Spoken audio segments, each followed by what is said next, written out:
This is just a very quick video.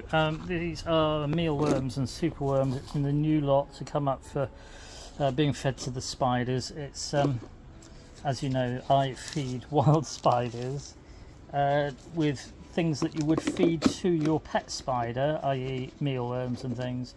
I'm just putting their old bedding in there, and it's got some grain and there's some fruit and there's a knick-knack as well. That's probably not the healthiest thing.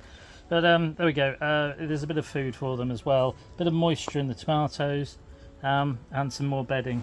But I am going to pick them out and feed them to different spiders, and I'll bring you along to show you. But you need to look after your food for your beasties as well, for your bugs and beasties. I know the knick-knack, which is a corn chip, I think, isn't the healthiest, but I didn't have a bit of carrot or anything. Tomato will be fine, and yeah, there you go. Just thought I'd bring you along, show you that you got to look after your feed your mealworms and superworms. Right, so whilst we're on the subject of worms, I did put a little bit more wood chip in, and I got a bit of manure, horse manure from one of my mates, and so I put that in as a bit more sort of damper bedding, and the worms are up here enjoying it. Look, you can see them.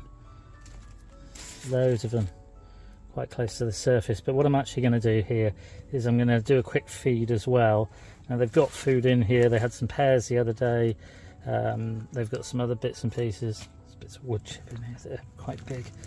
So like, there we go, we're down to that sort of stage where you can see the worms. I'm just going to get the bits.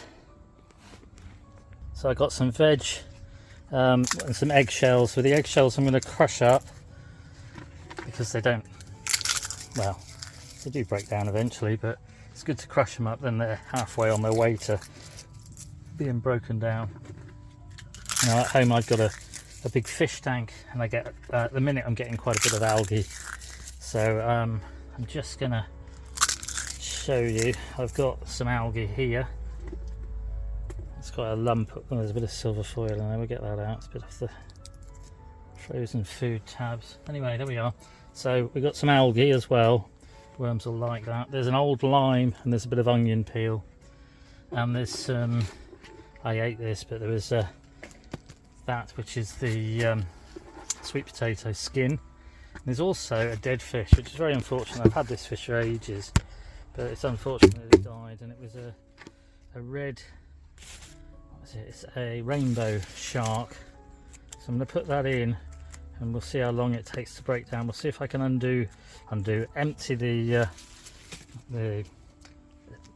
stuff around, the bedding around it, and try and scrape down to it and see how the worms are doing in a day or so time.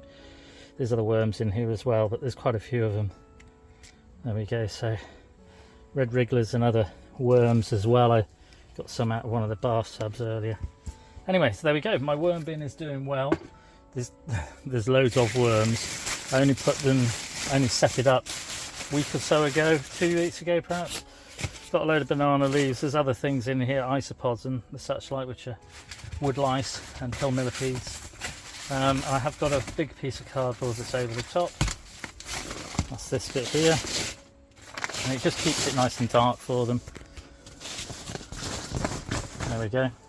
Right, so I've put the mesh over the top. It's got this fine mesh on the top as well. Sorry, underneath. So there's a fine screen, and there's sort of a very small chicken mesh to keep the vermin, mice, rats, anything like that out. And it's doing a great job, so thanks for that, Jake. So this is just a little feeding the worm bin with a fish as well. And we'll perhaps come back and have a look and see how the worms are decomposing it. Just thought I'd bring you along and show you. Cheers everyone as well.